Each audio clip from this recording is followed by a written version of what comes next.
somewhere in Quahog, Rhode Island, under a perpetually half-lit cartoon sky, lives a man whose entire universe spins on just two things: cheap, cold beer, and an unwavering, if unconventional, family love.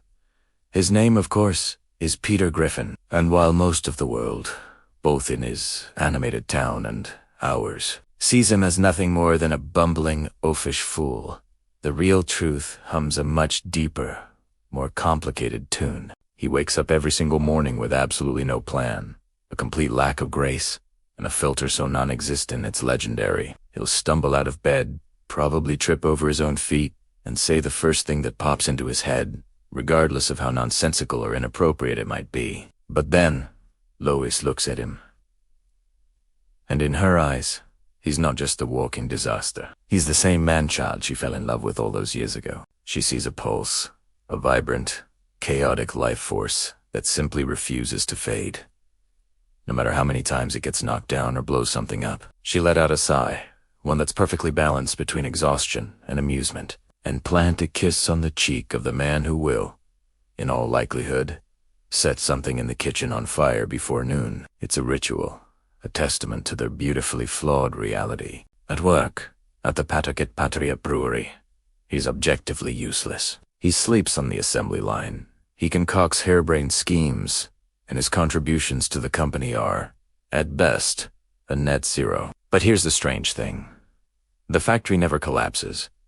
The business never goes under. It's almost as if fate, or maybe the universe itself, genuinely enjoys his company. As if the cosmos gets a kick out of watching him try to outsmart a forklift or have a heartfelt conversation with a sentient beer bottle. His presence, in its own bizarre way, seems to be a strange, essential cog in the machinery of his world. Then he comes home, and the moment that door opens, the quiet is shattered. His voice, loud and booming, fills the walls. His signature, wheezing laughter echoes through the house's sound. That's like chaos wrapped in a warm, familiar blanket. His kids, each in their own way, react to the storm, make braces for the inevitable insult.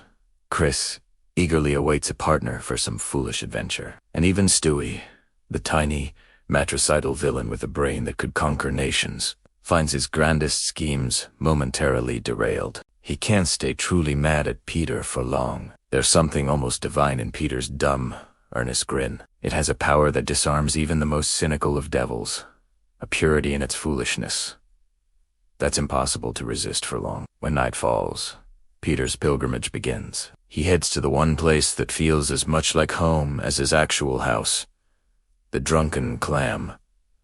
Inside, the lights are dim, casting a familiar, hazy glow. The jukebox hums a forgotten tune from another decade, a soundtrack to countless nights just like this one. It's his sanctuary.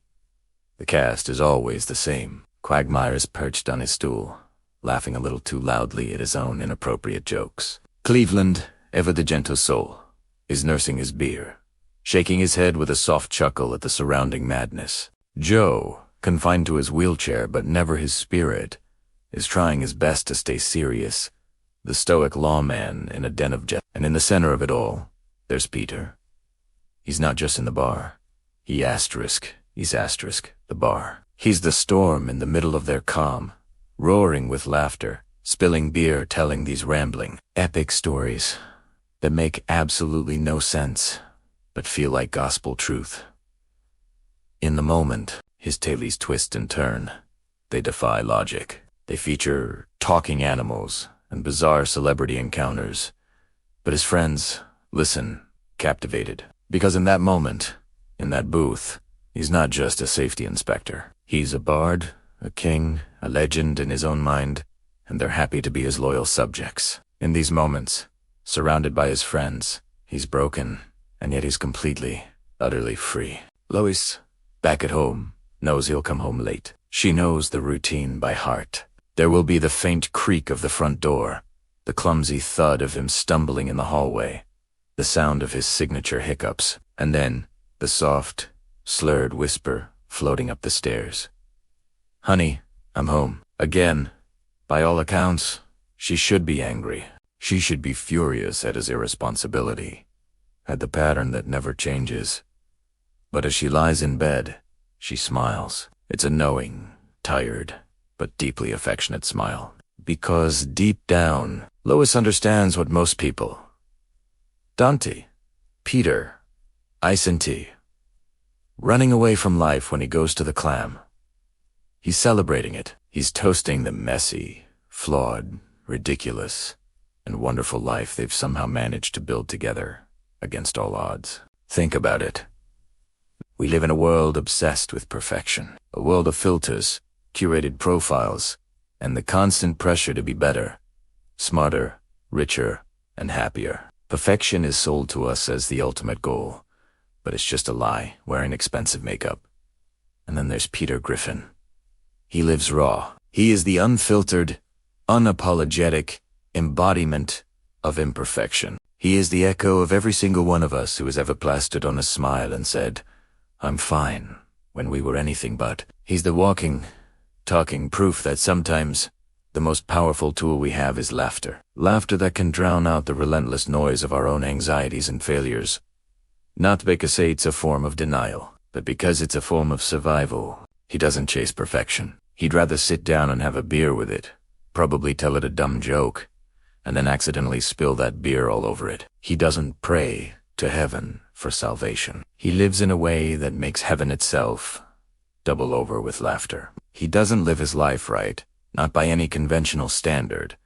He just lives. He lives with every fiber of his being, in every chaotic, misguided, but heartfelt moment. And somehow, miraculously, that's enough. It's more than enough. Because in the grand, complicated tapestry of life, even the darkest, most overwhelming shadow needs just one thing to exist. A little bit of light to cast it. And for a man like Peter Griffin, a man who so often stumbles through the darkness of his own making, that light, that constant, unwavering, forgiving light, is his family. They are his anchor, his reason, and the punchline to his greatest joke of all. His own beautiful, imperfect life. Thanks for watching, everyone. If you enjoyed this little deep dive, don't forget to hit that like button and subscribe for more. We'll see you in the next video.